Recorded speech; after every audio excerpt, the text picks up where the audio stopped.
오늘 여러분과 제가 읽은 본문의 말씀은 신명기서 33장 1절에 기록되어져 있는 것처럼 하나님의 사람 모세가 이 땅의 모든 사명을 마치고 하나님의 부르심을 받아 죽음을 맞이하게 될 때에 이스라엘 모든 자손들을 모압 광야에 모아놓고 그들을 각 지파를 위해서 간절히 축복하며 기도해 주는 내용이 오늘 말씀 가운데 담겨져 있습니다. 이들이 놓인 상황을 자세히 살펴보면 이들은 결코 행복하다라고 말할 수 없는 조건과 상황 가운데 부딪혀 있습니다. 위대한 지도자 모세가 없는 상황에서 이들은 요단강을 건너야만 합니다. 그리고 가나안 7 족속과 물러설 수 없는 전쟁을 해야 하고 그 전쟁에서 반드시 승리해야만 하나님께서 약속해 주신 아브라함 때부터 하나님께서 너와 내 자손에게 주리라 약속하신 가나안 그 땅을 차지하게 되는 것입니다. 외형적으로 볼 때는 분명 두려움과 역경이지만 모세는 이스라엘을 향하여 이스라엘 자손들을 향하여 말하기를 이스라엘아 너는 참으로 행복자로다라고 이렇게 말하고 있는 것입니다. 여러분 어떻게 모세의 이 말이 가능할까요? 모세는 이스라엘 자손의 연약함이나 부족함을 보고 있지 않습니다. 만약 모세 또한 이제 요단강을 건너 가나안 땅으로 들어가야 하는 이 이스라엘 자손들의 연약함을 보았다면, 부족함을 보았다면, 아무런 전쟁을 치를 준비가 되어 있지 않은 이들의 모습을 보았다면 이들을 향하여 결코 너희는 행복한 자다, 하나님께서 너희에게 주신 그 땅을 차지하고 그 땅에서 하나님께서 주실 은혜와 복을 누리게 될 너희는 참으로 행복한 자다라고 말할 수는 결코 없었을 것입니다. 하지만 모세가 믿음의 눈으로 보았던 것은 이스라엘을 도우시려고 하늘을 타시며 궁창에서 위엄을 나타내시는 하나님을 바라보았기 때문에 모세는 이스라엘 자손들을 향하여 너희는 하나님께서 주시는 은혜와 축복을 받은 행복자도라라고 말할 수 있었다는 것입니다. 미래를 예측할 수 없는 어려운 난제들이 이스라엘 앞에 가로막혀 있는 상황입니다. 그렇기 때문에 혹자는 모세가 너는 행복자로다라고 선포한 말씀이 아무래도 조금은 성급한 말이 아니냐고 말할 수 있을지도 모릅니다. 그럼에도 모세는 무엇 때문에 이스라엘을 향하여 너는 행복자로다라고 선포하고 있는 것일까요? 오늘 말씀을 통해서 함께 살펴보시고 사랑하는 우리 서남교회 모든 성도들 가운데도 이러한 모세의 믿음과 모세의 선포를 통하여 믿음의 승리와 행복이 여러분들의 삶 가운데 충만하게 이루어지기를 간절히 축복합니다. 첫째로 모세는 이스라엘은 이미 하나님께서 택하시고 구별하신 백성이 되었음을 믿었기 때문에 너희는 행복자로다라고 선포할 수 있었습니다. 여러분 왜 많은 사람들이 행복하다고 자신 있게 대답하지 못할까요? 이유는 우리의 행복의 조건을 외부에서 찾고 있기 때문입니다. 건물, 자동차, 직장, 학력, 건강. 우리의 행복의 조건들을 외부에서 찾다 보면 자꾸 비교하게 되고 비교의식이 생기다 보면 행복의 조건을 결국 세상적인 것과 결부시키게 되어서 작은 평수에 사는 사람, 작은 차를 끄는 사람, 월급이 작은 사람, 학력이 낮은 사람, 그리고 건강이 연약한 사람, 그 사람들은 자신이 행복하지 못한 사람이다라고 여기게 된다는 사실입니다. 여러분 지금 29절에서 모세는 이스라엘이여 너는 행복자로다라고 선언은 하였지만 이스라엘은 약속의 땅 가나안 땅에 들어간 것도 아니고 그 땅을 실질적으로 차지한 것은 더더욱 아닙니다. 오히려 그들은 넘실대는 요단강 앞에서 지도자 모세를 잃어버린 그 두려움으로 어떻게 요단을 건너야 하나, 어떻게 가나안 7 족속과 그들은 잘 준비되어져 있고, 그들은 강철, 철병거를 가지고 있고, 그들은 여러 면에서 모든 전쟁 준비를 마치고 있는데 우리는 들어가서 그들과 어떻게 싸워 그 땅을 차지해야 하나.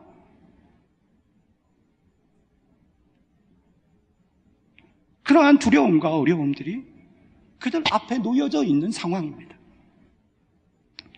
하지만 여러분, 오늘 모세의 말에 귀를 기울여 보시기를 바랍니다. 26절입니다. 여수론이여 하나님 같은 자가 없도다. 그가 너를 도우시려고 하늘을 타시고 궁창에서 위엄을 나타내시는도다. 모세가 용기를 잃고 두려움에 사로잡혀 있는 이스라엘 백성들에게 처음 하는 말이 무엇이냐면, 여수론이여 하나님 같은 자가 없도다. 너희가 세상 어느 곳에서 하나님같이 너희를 도우시고 너희에 대해서 잘 아시고 너희의 연약함을 살펴주시며 채워주시는 분이 어디 있는가 살펴봐라. 하나님 같은 분이 없지 않느냐. 그는 너를 도우시기 위해서 하늘을 타고 너희의 가까이 가운데 임하시고 불기둥과 구름기둥으로 너희를 인도하시며 만나와 메추라기로 너희를 먹이시고 너희가 어려움과 시련 가운데 빠져있을 때에 궁창의 위엄을 나타내셔서 너희를 말씀으로 가르치시고 너희를 징벌하시고 너희를 온전하고 진리고 아름다운 길로 하나님의 백성의 길로 인도하시는 분이 아니시더냐라고 모세는 말씀하고 있는 것입니다. 여러분, 이스라엘이 하나님께 택함을 받을 수 있었던 조건이 무엇입니까? 이스라엘의 숫자가 많아서일까요? 그들이 강해서일까요? 그들이 하나님의 말씀에 순종하고 하나님의 말씀이라면 자신의 모든 것을 내어 던져서라도 헌신하고 주님만을 바라보는 믿음이 있어서일까요? 그렇지 않습니다.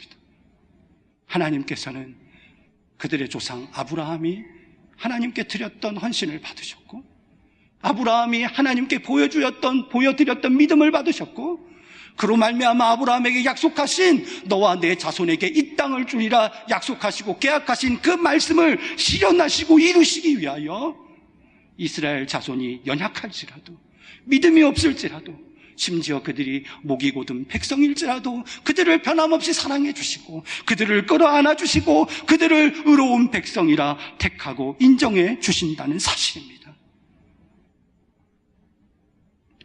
사실상 이스라엘 백성들의 마음과 믿음을 보면 그들은 여수룬이라는 이름을 갖기에는 너무나 많이 부족한 점을 발견할 수 있습니다. 민수기 20장 10절에서는 모세와 아론이 총회를 그 반석 앞에 모으고 모세가 그들에게 이르되 패역한 너희여 들으라. 우리가 너희를 위하여 이 반석에서 물을 내랴 라고 통탄하였습니다. 신명기서 31장 27절에 보면 내가 너희의 패역함과 목이 곧은 것을 아나니 오늘 내가 생존하여 너희와 함께하여도 너희가 여호와를 거역하였거든 하물며 내가 죽은 후에 이리라 라고 하였습니다. 그리고 이사야서 30장 9절에 보면 대저 이는 패역한 백성이요 거짓말하는 자식이요 여호와의 법을 듣기 싫어하는 자식이라고까지 하였습니다. 이처럼 이스라엘의 마음은 삐뚤어져서 하나님을 향하여 끊임없이 원망과 불평을 늘여놓으며 하나님의 종 모세와 아론을 통하여 말씀하시는 하나님의 말씀에 불순종하였고, 그리고 그것까지 책망하는 하나님의 말씀까지도 거절하고 온전히 그릇된 모습으로 일관해 왔음에도 불구하고 모세는 자신의 임종을 앞두고 이스라엘 백성들을 향하여 축복하기를 너희는 의로운 자다, 너희는 하나님께 사랑받는 자다, 너희는 여수룬이다 라고 부르고 있는 것입니다. 이들이 결코 어느 하루아침에 자신의 신앙과 자신의 믿음을 돌이켜 의로운 자가 될 수는 없겠지요. 하지만 하나님의 사랑 때문에 그저 그들을 하나님 앞에서 의로운 자로 인정해 주시는 것입니다. 세상적으로 볼 때는 이방 사람들과 전혀 다름이 없지만 하나님의 시각으로 볼 때는 특별한 사랑을 받기에 합당한 백성으로 삼아 주시는 것입니다. 이사야서 62장 4절에는 이러한 말이 기록되어져 있습니다. 다시는 너를 버리운 자라 칭하지 아니하며 다시는 내 땅을 황무지라 칭하지 아니하고 오직 너를 헵시바라 하며 내 땅을 뷸라 나의 기쁨이 그에게 있다라고 하리니 이는 하나님께서 너희를 기뻐하실 것이며 내 땅이 결혼한 바가 될 것임이라. 아멘. 사랑하는 여러분, 이 자리에 있는 우리들도 우리의 모습은 세상 사람들과 다름이 없을지 모릅니다.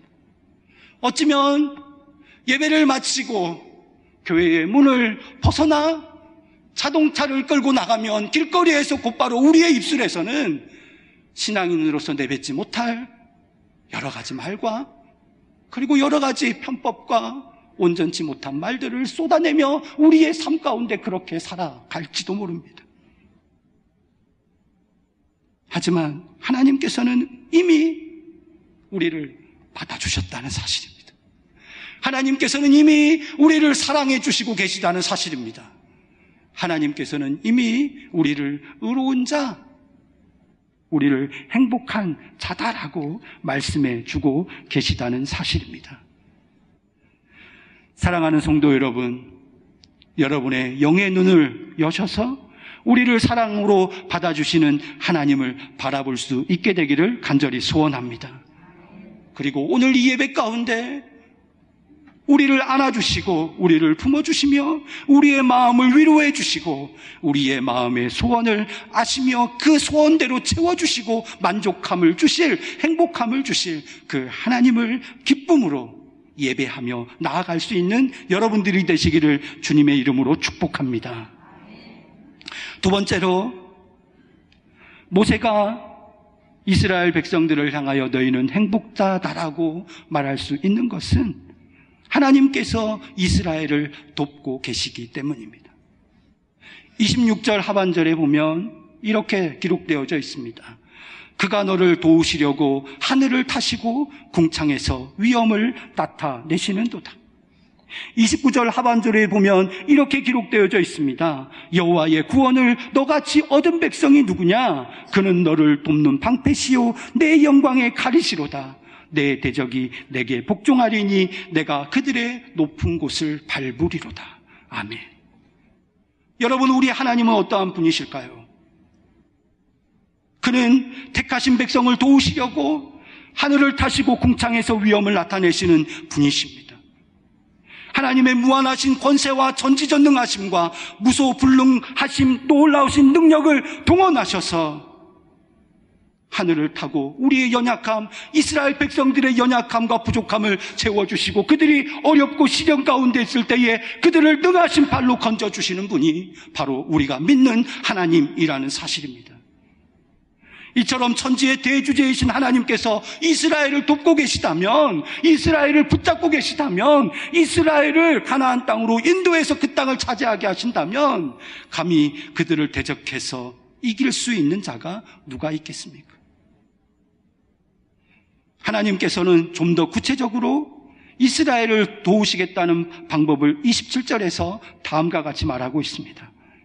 영원하신 하나님이 너희의 초소가 되시니 그 영원하신 팔이 내 아래 있도다. 그가 내 앞에서 대적을 쫓으시며 멸하라 하시도다. 모세는 하나님의 영원하신 팔의 권능이 무엇을 뜻하는지 누구보다도 잘 알고 있는 사람입니다. 이스라엘이 출애굽할 때도, 출애굽 시에 이스라엘 앞을 가로막은 홍해를 가를 때에도, 그리고 이스라엘 백성들이 목이 말라 물을 원할 때에 그 반석을 쪼개어 샘물이 솟아나게 하신 것도, 그 모든 것이 하나님의 능력의 팔이 자신과 함께 하셨기 때문이라는 것을 모세는 그 누구보다도 잘 알고 있었습니다. 이러한 체험을 한 모세이기에 그는 이스라엘 백성들을 축복할 때에 하나님의 능하신 팔이 너희와 함께하고 너희의 아래 있도다라고 축복의 말을 선포할 수 있었던 것이죠. 그는 이스라엘을 40년간이나 인도하면서 사람의 힘이 얼마나 부족하고 사람의 노력이 얼마나 보잘것없는지에 대해서 누구보다도 잘 알고 있었습니다.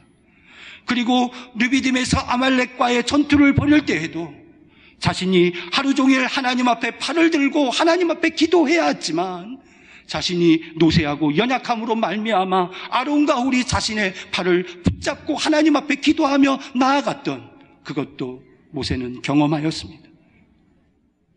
이제 모세 자신은 죽어서 이 세상을 떠나려 합니다. 이때에 모세가 의탁할 수 있었던 것은 무엇일까요? 하나님의 팔이었습니다. 하나님의 능력이었습니다. 하나님께서 이스라엘과 함께하여 주신다면, 하나님의 팔이 이스라엘을 붙잡아 주신다면, 하나님의 능력의 손이 이스라엘과 함께해 주신다면 이스라엘은 반드시 승리할 것이다 라고 모세는 믿고 또 믿었다는 것이죠. 사랑하는 성도 여러분, 여러분이 이 세상에 살아갈 때에 이 세상 가운데 여러분 의지할 데가 없으십니까? 하지만 모세는 이야기합니다. 너희가 세상이나 사람들의 팔, 그 능력을 의지하지 말고 너희를 붙잡고 계시고 너희의 밑에서 너를 끌어올려 너희가 절망하지 않도록, 너희가 나락에 빠지지 않도록 너희를 받치고 계시는 하나님의 능력의 팔을 의지하라라고 모세는 말하고 있는 것입니다. 두려워 말라, 내가 너와 함께함이라. 놀라지 말라, 나는 내 하나님이 됨이니라. 내가 너를 굳세게 하리라. 참으로 너를 도와주리라. 참으로 나의 의로운 오른손으로 너를 붙들리라. 하나님의 백성인 이스라엘 앞에 수많은 대적들이 있었듯이 험난한 세상을 살아가는 우리들 앞에서 수많은 대적들이 우리를 기다리고 있습니다. 질병과 실패와 어려움이 우리를 기다리고 있습니다. 우리의 삶의 곳곳에 엎드려 우리가 지나가기를, 우리를 덮칠 기회를 찾고 있습니다. 하지만 겁낼 필요가 없습니다. 왜냐하면 하나님의 능하신 팔이 우리를 지켜주시기 때문입니다. 여러분 믿으면 아멘 하시기를 바랍니다. 하나님의 팔은 원수에게서, 하나님의 원수에게는 그들을 징벌하고 그들을 쫓아내는 팔이지만 하나님께서 사랑하시는 성도에게는 주님의 성도들을 축복으로 인도해 주시는 능력의 팔이심을 믿으시기를 바랍니다. 여러분, 이러한 하나님의 도우심과 보호하심과 하나님의 능력을 여러분의 삶 가운데 느끼고 계십니까? 여러분의 삶의 순간순간마다, 여러분의 기도의 제목마다 하나님께서 인도하시고 보호하시고 역사해 주시는 그 능력을 체험하고 계십니까? 만약에 여러분의 매 순간 삶의 현장 가운데서 하나님의 인도하심과 하나님의 은혜를 체험하고 있다면 여러분들은 자신을 생각할 때에 나는 행복한 사람이다 라고 말해도 부끄러움이 없을 것입니다. 마지막 세 번째로, 우리는 예수님의 십자가 때문에 행복할 수 있습니다. 우리가 예수 그리스도를 구주로 영접한다는 것은 어떤 종교적인 의식이나 인격 수양의 차원을 넘어선 절대 구원을 받는다는 것을 의미합니다. 이 세상에는 여러 종교들이 있습니다. 어떤 사람들은 말하기를 아무 신앙이나 한 가지만 가지고 있으면 되지 꼭 기독교 신앙을 가져야 할 필요가 있느냐라고 말하는 사람들도 있습니다. 하지만 사도행전 4장 12절에서는 다른 이로서는 구원을 얻을 수 없나니 천하 인간의 구원을 얻을 만한 다른 이름을 우리에게 주신 일이 없음이니라 라고 하였고, 요한복음 14장 6절에서는 내가 곧 길이요 진리요 생명이니 나로 말미암지 않고는 아버지께로 올 자가 없느니라 라고 분명하게 말씀해 주셨습니다. 누구든지 자신의 죄를 회개하고 예수 그리스도를 구세주로 영접하면 영생을 얻습니다. 기독교 신앙은 누구든지 인류를 대신해서 십자가에서 대속의 죽음을 당하신 예수님을 믿기만 하면 값없이 의를 얻고 흑암의 권세에서 생명의 나라로, 영원한 생명의 축복의 나라로 옮겨진다라고 말씀하고 있습니다. 그렇다면 신앙의 위기는 어디에서 옵니까?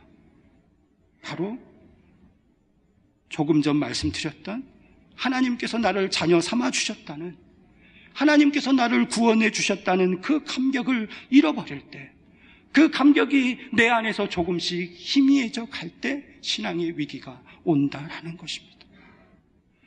내가 예배당에 왔는데 이 앞에 걸려있는 십자가를 내가 두 눈을 뜨고 바라봤는데, 내가 찬송가를 부를 때 주님의 보혈과 주님의 십자가의 노래를 부르며 하나님 앞에 나아가는데, 말씀을 들을 때에 십자가의 보혈에 대해서 이야기를 듣는데 내 안에 여전히 아무런 감격이나 아무런 은혜가 내 안에 있지 않다면 나는 어쩌면 조금씩 신앙의 위기에 부딪혀 오는지도 모른다는 사실입니다.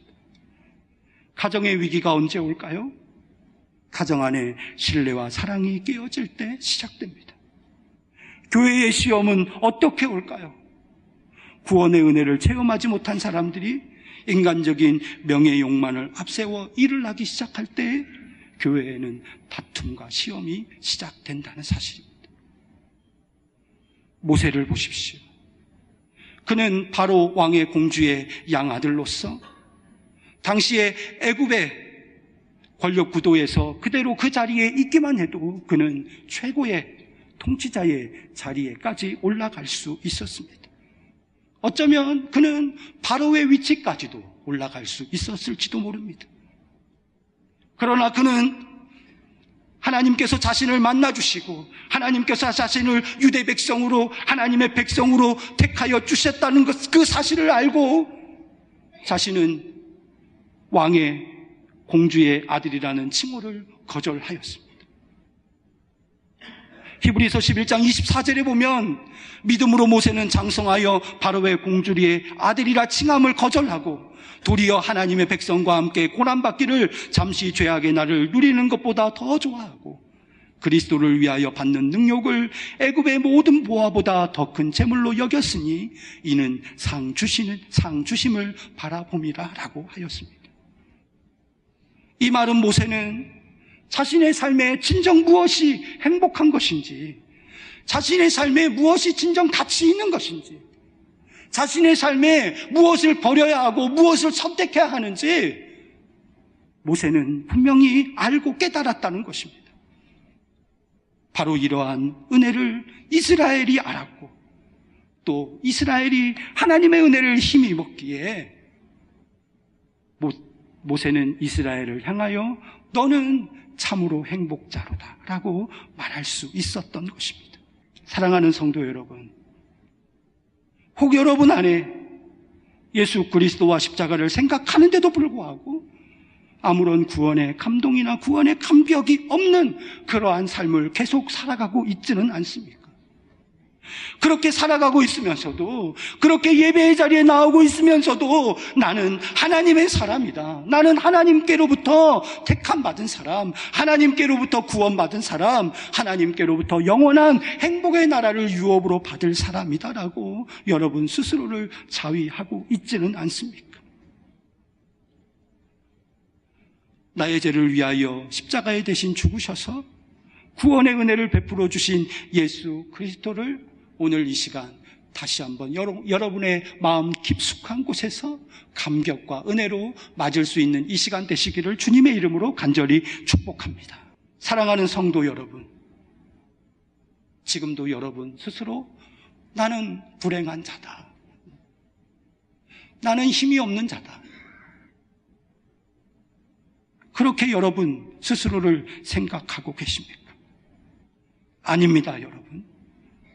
여러분은 하나님께서 예수 그리스도를 통하여 여러분을 선택하여 주시고 사랑해 주시고 구원해 주신 하나님의 자녀, 하나님의 행복자이심을 여러분 선포하고 믿으시기를 주님의 이름으로 축복합니다. 그리하여 내가 하나님의 자녀 되었음을, 하나님의 능력의 팔이 지금 이 순간도 나와 함께하여 주시고 내 모든 어려움과 시련 가운데서도 나를 받쳐주시고 나를 절망의 자리에서 나를 이끌어 올려주실 것임을 믿고 그 믿음으로 인하여 여러분 진정한 승리와 행복을 경험할 수 있게 되기를 주님의 이름으로 축복합니다. 그리고 여러분, 모세처럼 선포하십시오. 선포하십시오. 우리 다 함께 우리 스스로를 향하여 선포 한번 해보겠습니다. 나는 행복한 사람입니다.